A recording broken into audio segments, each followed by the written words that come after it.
Hey everyone, David Burgess here with Keller Williams Realty, and today I'm closing on my listing which is right behind me, and it is a home with no deed restrictions on land on 5 acres, and it has a detached in-law suite which you can probably see just behind me there. And this has been one of the most unique listings I've ever had. I've never had a listing that's had so much interest, genuinely. Had a phone call or two every single day from people looking at this home online. So like I said, it's on 5 acres and it had a detached in-law suite. But the only problem with it is it only has this beautiful home right behind me. Only had 1 bedroom and 1.5 baths. So it's not a great big home, but yet it's still got a ton of interest. The home was like a short-term vacation rental property. So it was being rented out for events and for short-term use. Great location, so it was getting bookings for weddings, and there was all sorts of businesses even inquiring about purchasing the property and having vehicles on here because of everything that it was that had going for it. And it was listed at 388. We ended up getting under contract for it for 375. The problem we had was that it was actually listed before me for months and months and months, but the previous listing agent got under contract 3 times and it fell through 3 times. Reason being was that basically, well, 2 of them, the buyers just weren't in a position to buy the home. They weren't qualified well, shall we say, and the 3rd time it actually fell through the day before closing. So I was dealing with sellers who weren't very happy, that were very keen to sell, very motivated, but I wasn't in a position to let them down. I knew that they'd been let down before. So it wasn't just a case of getting the right offer. I had to find the right lender who I could count on, that could definitely close on the home. And then I had to find the right appraiser who was going to do a great job in appraising the house. So the problem was that although the home could be financed, there was no appraisal. There was a real lack of comps that had a 1-bedroom home, which was a direct comparison, and with a in-law suite. So I had to do my homework. I had to find a lender who could definitely lend on it. I found a lender who was absolutely awesome. And she said to me, look, as long as the appraisal has a home that has a 1-bedroom comp and it has a in-law suite comp, it will be absolutely fine. So I had to tell the appraiser this. The appraiser did fantastically well. He ended up doing like 9 comps in the area and made a ton of notes, which really helped.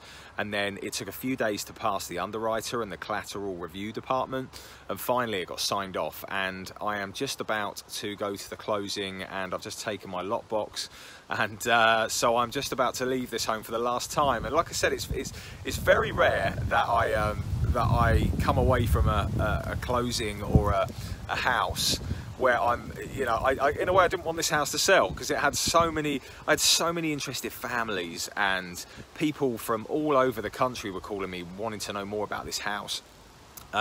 Just a very unique listing, so I'm kind of sad to leave it in the end. So I'll just show you just around here. Behind me is where most of the acreage is, and there's like a little creek behind me, and there's a bridge that goes over there.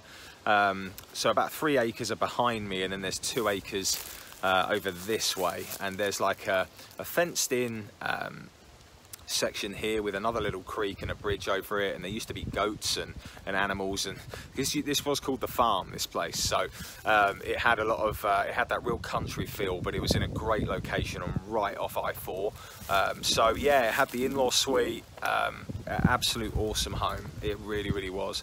So if you are interested in a home on land with acreage and without deed restrictions, you know, the very first thing I would say is you have to be working with a realtor, an experienced realtor, who can connect you with a lender who is aware of these type of properties, and because sometimes they can throw up some curveballs and some obstacles, hurdles, if you like, that you do have to overcome. Your initial inspections are going to be more because, you know, the home has a well and a septic, so you're going to have to account for more outlay and costs. You've got a general inspection, a termite. You obviously have to pay for the septic and well inspection. Well, you don't have to, but obviously we thoroughly recommend it. And of course an appraisal. So there is more cost outlaid from the start, but obviously you're paying less. You're probably paying less property tax on the home, and you have no deed restrictions, so you can do whatever you please with this land. And like I said, I met many families and people that had all sorts of ideas for this home.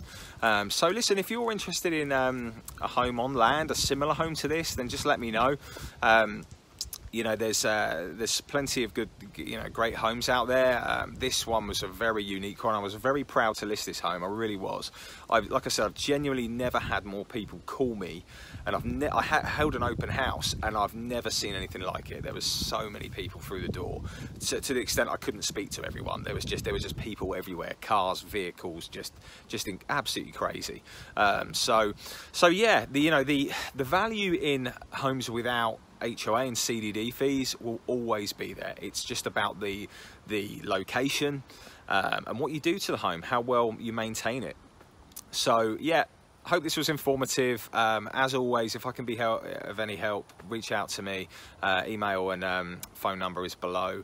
Take care. Thank you again, and please like this video and subscribe to me if you'd like to hear more. Take care. Bye bye.